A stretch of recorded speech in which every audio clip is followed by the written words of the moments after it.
Bueno, muchas gracias por las preguntas. Llegué a conocer a mi abuelo, tuve una bellísima relación con él. Él falleció en el año 76 cuando yo tenía 18 años.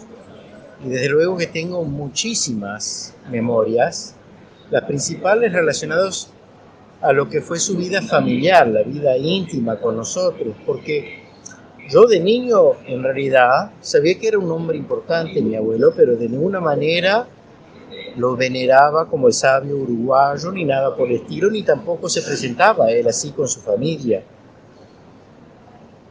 Yo me acuerdo un hombre bueno, de una mirada serena y dulce, siempre dándonos para adelante, apoyándonos en todo sentido para que pudiéramos sentirnos en seguridad en su presencia, que siempre fue así, de una rectitud moral irreprochable, de una inteligencia que hasta un niño quedaba asombrado, de su generosidad también, porque siempre fue generoso con nosotros. Él tenía en su túnica siempre caramelitos Zabala de dulce leche, que lo repartía con mucho entusiasmo con sus nietos. Nos inculcó buenísimos valores, el del trabajo, el del empeño, el de la disciplina, el de la colaboración, de la verdad, del bien, de la belleza. Así que de mi abuelo, en manera general, le he descrito sus características sin dar un recuerdo específico.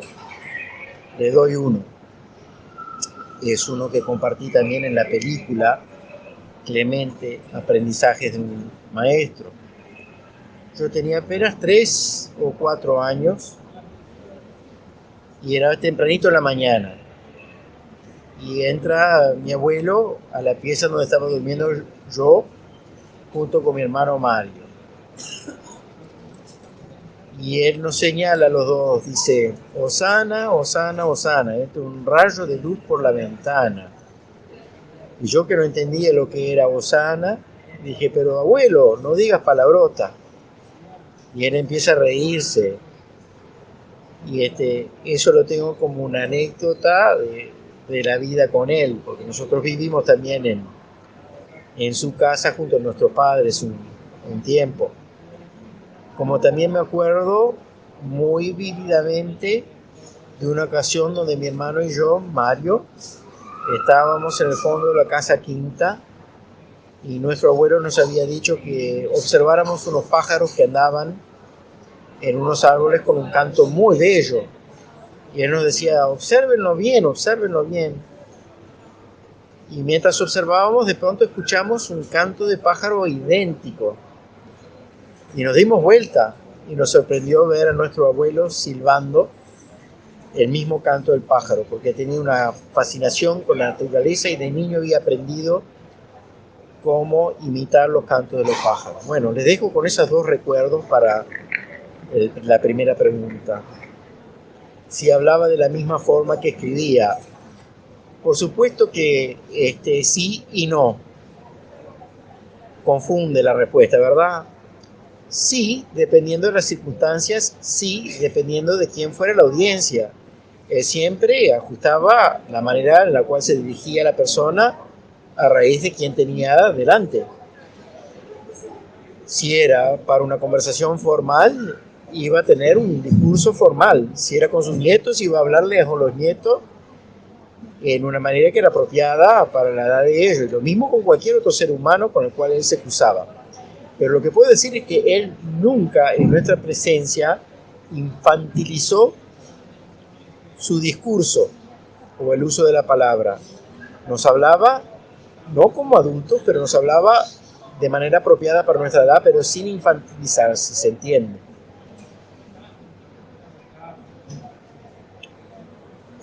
La tercera pregunta, ¿cuándo le despertó su interés y vocación por la biología? A eso me imagino que se refieren a mi abuelo. Bueno, desde una muy temprana edad se fue gestando la vocación de él a raíz de sus experiencias con la misma naturaleza. Él de niño le encantaba andar trepando árboles, yendo frecuentemente a las ramas más lejanas, e incluso lo hacía en días de tormenta para poder ver de más cerca los relámpagos. Y desde luego que cuando trepaba por los árboles, alguna fruta u otra pescaba, incluso la que no eran propios de él. Él mismo lo confiesa en un relato parcial biográfico. Y él aprendió desde muy temprana edad a observar y observar bien. Y yo creo que eso es lo que es la gesta inicial. Ahora, formalmente, la biología, se puede decir que él tuvo interés por las ciencias naturales y que a una muy temprana edad tuvo acceso a la biblioteca de su hermano mayor Nicolás. Su hermano mayor Nicolás era maestro y también carpintero y tenía una de las mejores bibliotecas en la Villa de la Unión. Y ahí, en esa biblioteca del hermano Nicolás, se nutrió Clemente Estable, donde también habían libros sobre la historia natural y sobre la biología. Y ahí también se fue avivando la vocación por las ciencias naturales y por la biología. Publica trabajos científicos a temprana edad. Pero digamos que lo que le da el ímpetu más importante, diría que son dos. Primero, cuando él era estudiante del Instituto Normal de Varones, se compra un microscopio Bausch Lomb. Y ese microscopio se puede decir que es el germen que hace nacer no solamente la vocación de biólogo, sino la biología moderna en todo el Uruguay, porque con ese microscopio empieza a dedicarse realmente a los estudios de historia, de ciencias naturales. Y ese mismo microscopio lo acompaña cuando después es el segundo y más importante ímpetu en la carrera hacia las ciencias naturales, que es ganarse una beca para ir al laboratorio de don Santiago Ramón y Cajal en Madrid. Y don Santiago Ramón y Cajal no era más ni menos que el premio Nobel de la Medicina, héroe absoluto en España. Y Estable llega a su laboratorio y rápidamente se convierte en uno de los discípulos predilectos de don Ramón Santiago y Cajal. Y él está en Europa no solamente el primer año, que es lo que había permitido su beca inicialmente, pero logra renovarla 2 veces y termina estando 3 años en Europa, donde también se perfecciona en otros centros de estudios. Y él, en toda su formación que hace en Europa, él tenía una sola meta, que era volver al Uruguay y traer con él el conocimiento adquirido en Europa para poder darle un inicio a lo que sería la carrera científica en Uruguay, carrera científica profesional.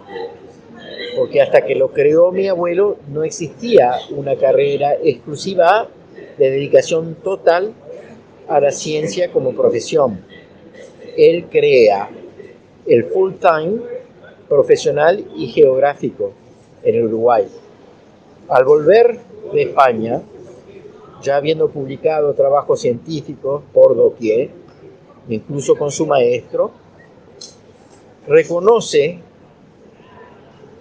el país a través de su institución de instrucción primaria que el talento de Clemente había que potenciarlo y le crean el primer laboratorio, que es en el año 1927. Y ahí arranca realmente el capítulo del comienzo de la ciencia moderna en el Uruguay. Cuarta pregunta. ¿Cree que sus libros son para un público determinado? Bueno, para empezar, que hay 2 libros que él publicó, que es El Reino de las Vocaciones, y después ese mismo libro, de cierto modo, se ha ampliado años más tarde en Psicología de las Vocaciones. Pero mucho más amplio que los 2 libros que escribió es la totalidad de los ensayos escritos por él, discursos escritos por él, publicaciones escritas por él, que cuentan en más de 300. Y el público, otra vez volvemos un poco a lo que habíamos hablado antes, el público siempre depende a raíz de qué es la meta de él, cuál es el objetivo de él. Entonces, por ejemplo, en el reino de las vocaciones, el público en realidad era un jurado, porque era un libro que en realidad fue un trabajo hecho con respecto a un concurso. Y en ese concurso, él lo que quiso determinar o demostrar es que la manera en la cual se educaba en el Uruguay dejaba mucho que desear. Y era mucho más importante enfocar la personalidad del niño con la intención de despertar vocación y darle libre vuelo. Y el reino de las vocaciones fue un éxito no solamente porque sacudió el mundo pedagógico, ganó el concurso desde luego, pero también porque fue una carta de presentación que él llevó, o llegó mejor dicho, a España antes de que llegara Clemente Estable. Así que don Santiago Ramón y Cajal tenía el libro El reino de las vocaciones antes de que llegara Estable a Europa, y ya tenía un concepto de un joven intelectual, incontestablemente así. Así que el reino de vocaciones importantísimo como libro, y el público fue un público, diría yo, general. Ahora, si tú me preguntas al día de hoy qué público existe para ese libro, diría que es el mismo público que puede existir hoy para cualquier obra intelectual en el Uruguay. Lamentablemente, cada vez parece que tenemos menos gente pensante. Entonces, si usted me pregunta que es un desafío leer El reino de las vocaciones, yo le respondería que sí, es un desafío leer a Estable. Pero es un lindo desafío porque por más que uno no puede captar todo de una vez y de una lectura rápida, algo va a permanecer.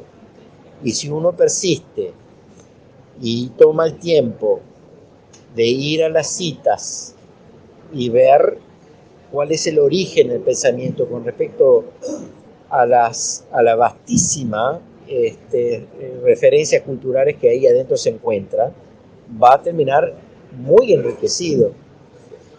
Así que yo creo que para cualquier público en realidad, pero tristemente el público hoy cada vez tiene sus limitaciones. Vivimos en un mundo de lo instante, de lo gratificante, de lo inmediato, y lamentablemente hay poca gente que lee libros, esa es la triste realidad. Quinto, ¿cuál es el recuerdo del que más le enorgullece? Yo creo que no puedo decir uno en particular, no sería justo. Elegir uno es decir que los otros en una jerarquía son menos importantes. Diría simplemente que mi abuelo fue excepcional. Mi abuelo logró poner al Uruguay sobre el mapa en lo científico. Fue excepcional con respecto a su legado pedagógico. Fue extraordinario y prodigo con respecto a sus publicaciones humanísticas. Fue un eximio ciudadano con un mensaje cívico-democrático muy, muy claro. Dejó un legado material impresionante con su magna obra, que es el Instituto de Investigaciones Biológicas Clemente Estable.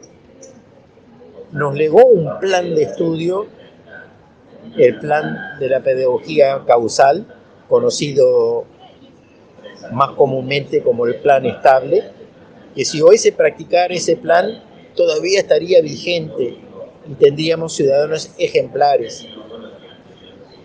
Hay que redescubrir Estable leyéndolo, y no hay que engañarse que se puede saber algo de Estable leyendo 1 o 2 ensayos o incluso los 2 libros que publicó.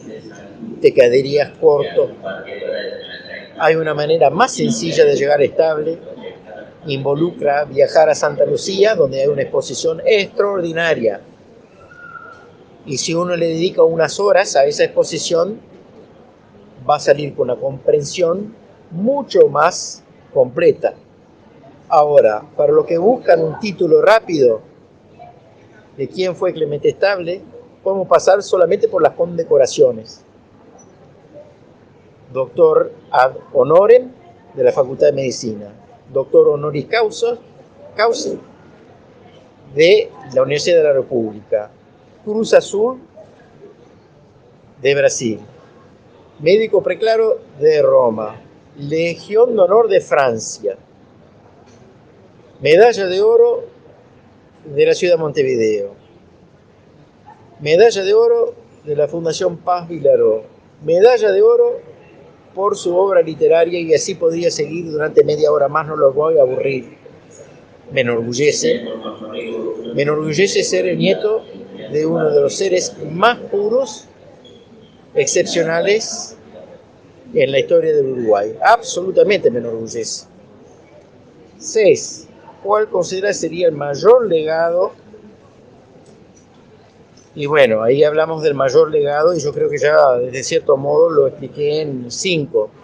Pero si hablamos de la magna obra, lo que ha dejado un legado más importante en material es indudablemente el IPSE. Y no muy lejos, talonándolo, es obviamente toda la producción intelectual, obra humanística y obra pedagógica, indudablemente. Pero hay tantas otras cosas que la gente ignora, que fundó, por ejemplo, la Sociedad Linneana, que fue socio fundador de la Sociedad de Psicología. Y así podíamos seguir con 10.000 otras, pero cavó profundamente mi abuelo en absolutamente todo lo que fuera actividad intelectual en este país, y era el intelectual dentro de los intelectuales de este país. Por eso, desde una muy joven edad, lo tildaron de sabio. Y no hay otro uruguayo que haya recibido ese tributo hasta el día de hoy. No dicen el sabio Carlos Bá Ferreira, no dicen el sabio Mario Benedetti, no dicen el sabio José Pedro Varela, pero sí se hablaba siempre del sabio Clemente Estable. Bueno, de hecho, con respecto a la última pregunta, el reino de las vocaciones, ¿qué reflexión me deja? Muchísimas reflexiones, no una sola, muchísimas reflexiones. ¿Qué me parece lo más importante que se rescata brevemente? El intento de cambiar el paradigma, el intento de hacer algo tan original y distinto en el país que llamó la atención de todas las autoridades educativas del país. El querer enfocar la personalidad del niño, el querer diseñar un plan donde lo que era más importante era despertar vocación. Y yo creo que eso lo supo transmitir a su hijo, a mi padre, y mi padre lo supo transmitir a sus propios hijos. A nosotros siempre nos pareció y siempre entendimos que si teníamos la buena suerte de poder trabajar en algo que era relacionado con nuestra vocación, que nunca nos parecería como un día de trabajo. Y esa realidad de tener y vivir su vocación es una bellísima cosa, y espero que ustedes, como futuras maestras, lo vean así, lo sientan así, lo vivan así y eduquen a los niños que van a tener delante de ustedes de esa manera. Con eso termino, con el agradecimiento de tener la oportunidad de compartir esto con ustedes, y agradezco las preguntas, son todas preguntas inteligentes y espero que las respuestas hayan sido dignas con respecto a la muy buena formulación de sus preguntas. Muchísimas gracias. Chao, chao.